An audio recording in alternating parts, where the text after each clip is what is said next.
kunlar isib konditsionerga ehtiyoj ortadi. Bu tabiiy. Xonadonda ham, avtomobilda ham. Konditsioner sizdan kelishi bilan har xil konditsioner haqida kontentlar, videolar ham ko'payadi. Xullas, hozir videoni sizlar bilan ko'rib chiqamiz. Assalomu alaykum hammaga. Men sizlarga 100% tekinga zo'r narsani o'rgataman. Kulli ham isib qoldi.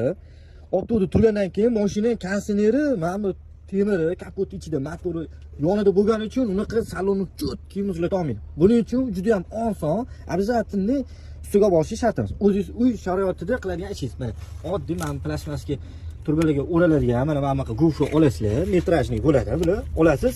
Shuna kesib turib, mana vtulkasiga kiygizib chiqarasizlar. Hammasini shunaqa o'rab chiqasizlar, shunaqa muzlatadi. Bu yerda konditsioner trubkani falga bilan yoki machalka bilan, gubka bilan o'rab izolyatsiya qilib chiqsa yaxshi sovutadi deyapti. Bu haqida bizning fikrimiz.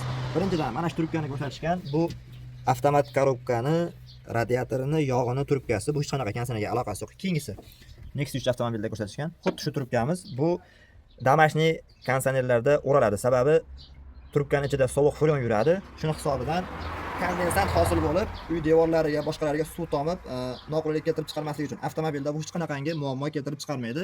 Kichkina trubkamizda qizigan furyon ketadi, yo'g'on trubkamizda sovigan furyon qaytib keladi.